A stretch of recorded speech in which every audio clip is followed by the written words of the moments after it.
Investor Intelligence provides general information only. You should consider seeking independent advice to see how this information relates to your unique circumstances. Please refer to the terms and conditions available at investorintelligence.com.au for more.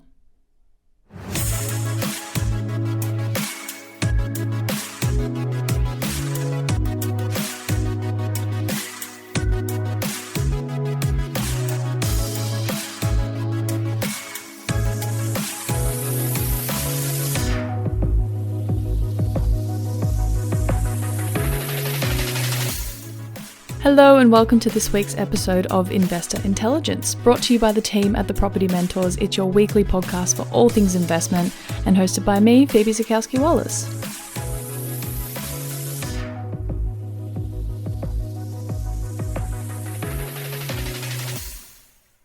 Now, I've had many amazing guests featuring lately, and they've covered a whole bunch of topics surrounding investment in some way or another. But given our name, the Property Mentors, I think it's just about time that we had another mentor on because it has been a hot minute. So earlier in the week, I sat down with our very own Robert Pasqualini, who is one of our incredible senior mentors here at TPM and has a wealth of knowledge when it comes to growing wealth through property. Now, given his extensive experience, I asked him to talk to me today about some of the common mistakes that he's seen investors make over the years in hope to help others to avoid them altogether. And whether you're already in the property market or you're just starting out, this episode is for you. So I hope you enjoy. Here's Robert. So Robert Pasqualini, welcome to the podcast. Thank you, Phoebe. Glad to be here. So you're one of our senior mentors here at the Property Mentors, and you've been a mentor here for how long now? Nearly 3 years. Okay, so safe to say you know what you're talking about? Pretty much. So I've invited you here today to talk to me about some of the common mistakes that you've seen through your experience here at TPM that people make, especially when they start out investing. And prior to today, I've asked you to bring to the table some of those so that we can talk through them and hopefully kind of help people avoid making these mistakes themselves. Now, there's plenty of mistakes that you can make. We don't pretend that there isn't when it comes to investing. But there are, of course, ways to easily mitigate or avoid them altogether. So let's get into the first one that you've brought. And it's something that we've actually spoken about quite often on the podcast, and I think we're just going to continue to talk about it because it's really important. But they don't know their why. So what does that mean? Okay, it's difficult even for ourselves to understand why we want to invest. You know, we listen to other people, we see other people investing, buying properties and everything else. I feel like when I do speak to some of our members, they don't really know their why, and it's difficult for them to start thinking. So we need to spend more time with them. You know? And the automatic response would be to pay off my mortgage or to have a passive income, right? And that's all okay, and that's something we can plan for long term. But to really understand what their goalpost is and why they're doing this in the first place, we need to find out the real meaning of what they're doing this for. You know, is it really just for retirement? Is it really just to pay off my mortgage? So one of my clients who I got in a little bit deeper with him, and that meaning that he had a hobby which we thought I wouldn't have even thought of, you know, but we got into that point where he said he likes gliding and he flies planes. I go, well, that's okay, but he wants to do that full time, him and his wife. And they're both into gliding aeroplanes and whatever you call those things. Paragliding? Paragliding. Yeah. And they want to get into that full time and they want to do it in every state. They're from Japan. They're all doing that over there and they're doing it here in Australia. So that's their biggest goal, to have that as a business and do that full time. Right? So when we've got something like that, we can actually start to work backwards. What sort of money are they looking for? At the same time, yes, they do want retirement income, passive income to be able to do this full time. And they also would like to pay off their home. Right? But the biggest goal is to actually do that as a business full time and get away from what they're doing at the moment because they're just doing it for income. Right. So you find that most people kind of have those kind of big blanket goals, which is, you know, to pay off the mortgage or to be, you know, financially set up. But within that, you're always finding that there's quite personal ones that... Yeah. And luckily we got through to that because I think just about everybody has that in them. Yeah. That just hasn't come out because they feel like it's never going to happen. So we put that aside, Even for myself, I would love to just stay at home and paint all day. Beautiful. And just do oils, and that'd be my passion, to do airbrushing and do that sort of stuff. But to do that full time, you've got to get in the mindset, and you've got to have, and have to worry about your bills and have to have other worries about how you're going to pay the next payment to your mortgage.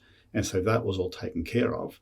Then yes, you'd probably venture out and do other things, start another business or do something else. Yeah, I think it's really important to dig that little bit deeper as to why you want to do anything, really, because that's much more of a motivator. It is, and it keeps you focused on the reason why you're doing this. If it's a long-term plan, then we can start to work towards it. Yeah, amazing. Great. So the next one that you've brought is, and again, this is something we are going to continue to talk about for episodes to come, and that is that they don't have a long-term strategy or plan. So why is that important to have one? We need to break that down. We might have these, I think things are, with anything, if you feel like it's not going to be achieved, it's because you haven't planned for it.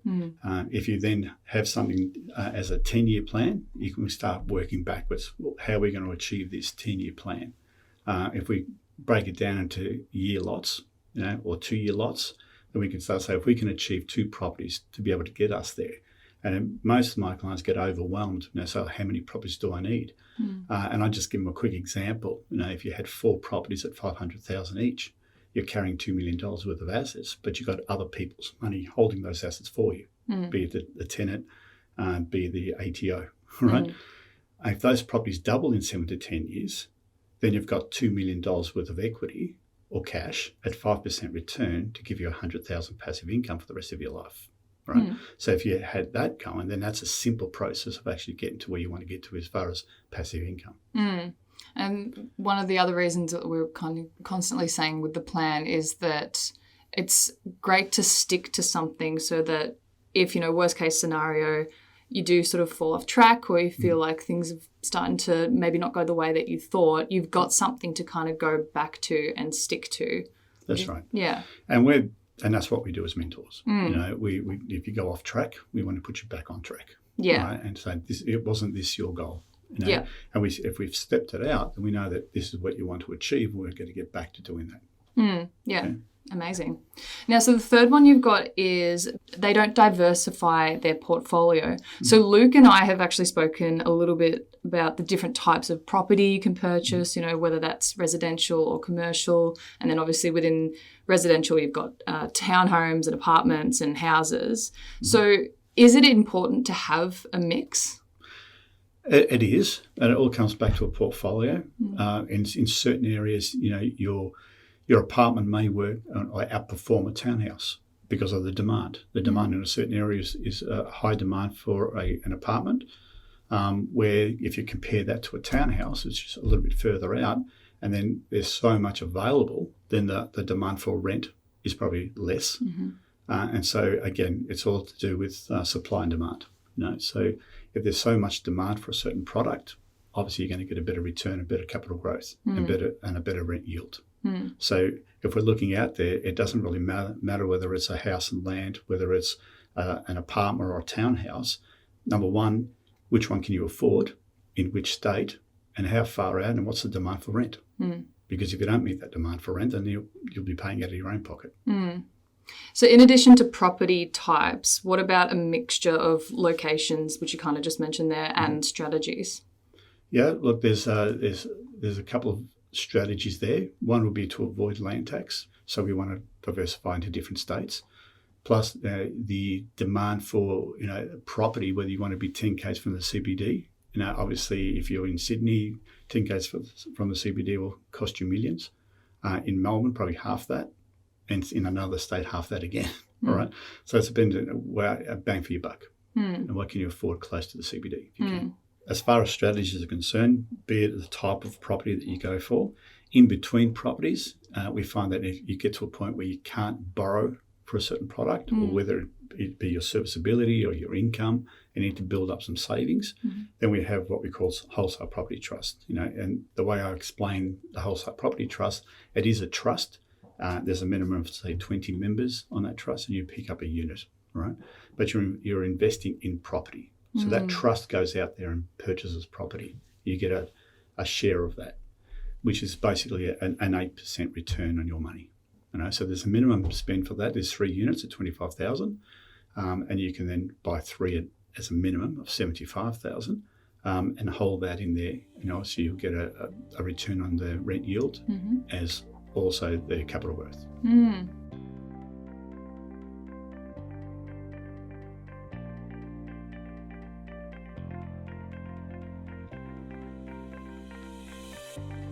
The Property Mentors are celebrating their 8th birthday, and to celebrate are offering a special 1-month membership for brand new members. This special birthday membership not only gets you access to one of our expert mentors for 3 coaching sessions, but we will also source and present an investment property to you and assist you through the purchase process. Getting started in property investment has never been easier. Visit thepropertymentors.com.au/birthday to join today.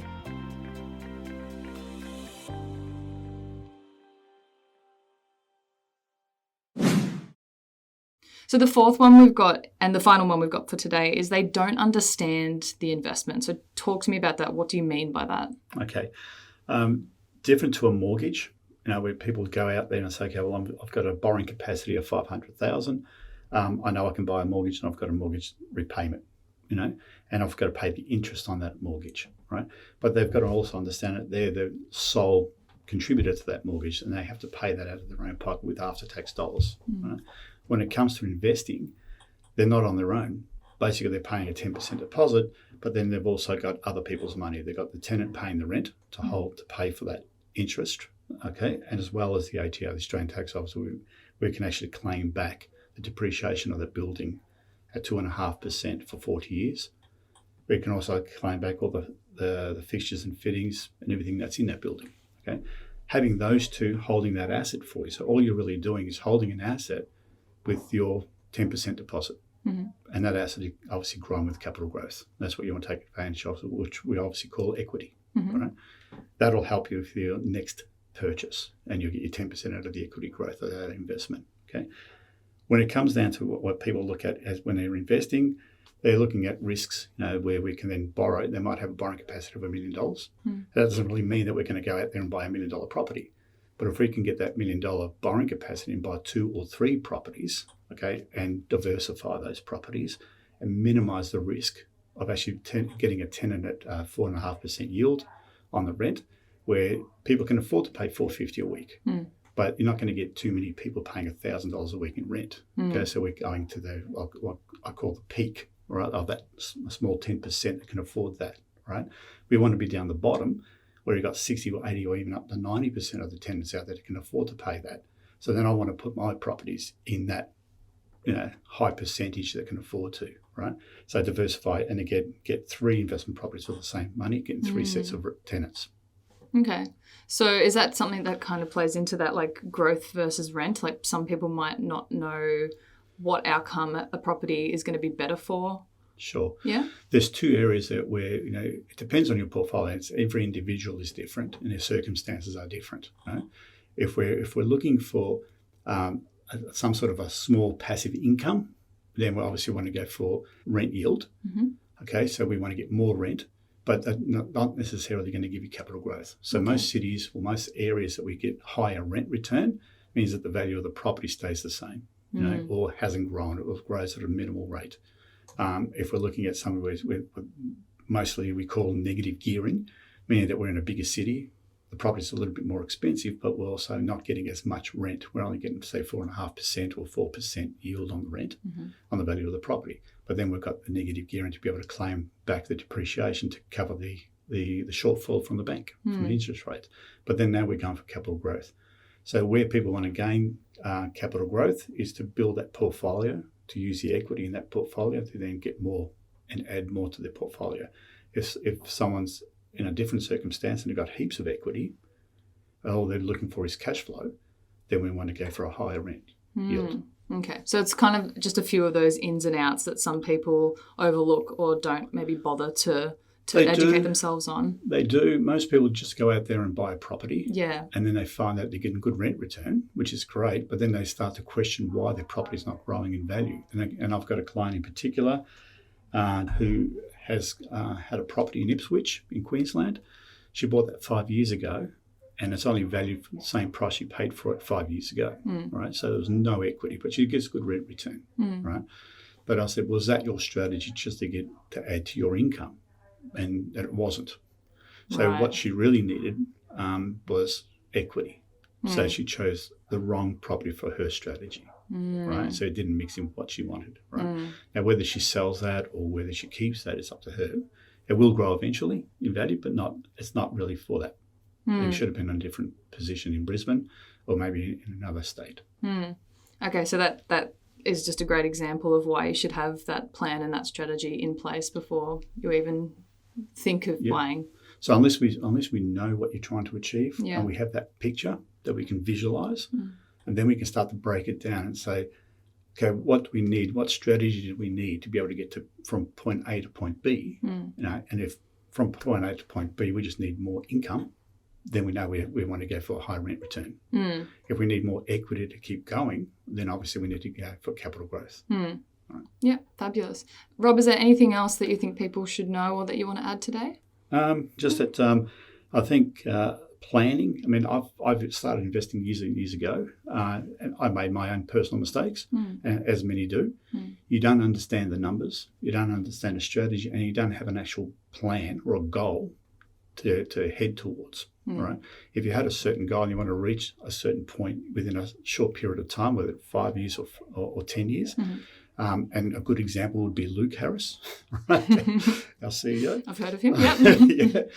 He had a goal, and he was just going to gun barrel that goal, and he was just tunnel visioned. You know, he said, "I need to have a certain income by a certain time," and he was just buying a property every 6 months. But that was his plan. You know, and whether we want to be as aggressive or maybe not as aggressive, it is doable. And it's not like he started with massive income. You know, he was on an average income, and so he was able to put one in place, then two, and then the third place. And then as soon as he started getting 3 properties working for him, he was getting equity out of 3. Then he was getting equity out of 4 properties, and it made it easier to then use that equity to be able to buy the next one and the next one. It just got better and easier. Yeah. The first investments, like I say to everybody, is that most of my members is your first and second are always going to be the hardest. Yeah. Once you get past those, it's a lot easier because you've got tenants paying your rent, you've got equity behind you, and you can start to move forward. The only other thing I do want to mention is that we want to get in our planning. We want to understand why we're doing certain strategies. Is it a buy and hold strategy? Is that going to work for us? Do I want to start flipping houses? Do I want to start doing renos? Do I want to do subdivisions? Now, is that going to give me a profit? And if you allow your personal time and what that's worth per hour, hourly rate, all your material costs, everything that goes into a subdivision, planning, permits, engineering, all those costs involved, is there really a profit? And that's what we need to do the numbers to see that, and we can do a feasibility, just a basic feasibility on those options to say, are they profitable? Or is then the buy and hold strategy the best way? So it doesn't really matter which way we go, whether we go commercial, whether we do residential, whether we do subdivisions. We want to see which one's actually going to perform and outperform the rest. Yeah. I think that's very well said. There's a lot to take into consideration. It's exactly why people get a mentor like yourself to guide them and hold their hand through all of this. And it's nice for you to sort of say, you've made some mistakes in the past, but I think they're the best kind of people to learn from. Well, it is. That's what a mentor is all about. Yeah. So to have a mentor who's been there, done that, made the mistakes, what a great way to have someone, avoid those or help you avoid those mistakes and move you forward a lot quicker. Yeah, exactly. Rob, thank you so much for sitting down with me today. Not a problem, Phoebe. It's been great. It's been a pleasure.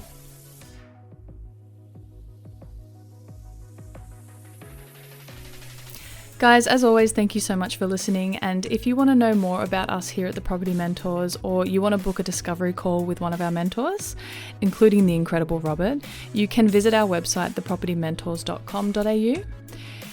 If you enjoyed this episode, or any of our episodes for that matter, please share it with your friends and your family, as it helps us reach more people on their investment journeys. And of course, subscribe if you want to be notified when any of our other episodes drop. If you haven't already got yourself a copy of Luke's latest book, Property Fit, please do. It's a very easy read. Luke has done a fantastic job of breaking things down, simplifying them, and explaining things that might usually be a bit confusing for a lot of people. And that is available at propertyfitbook.com.au. Tune in next week as I've got a very special guest and we're going to be talking about all things depreciation. Once again, thank you so much for listening, and I will be back in your ears again next week.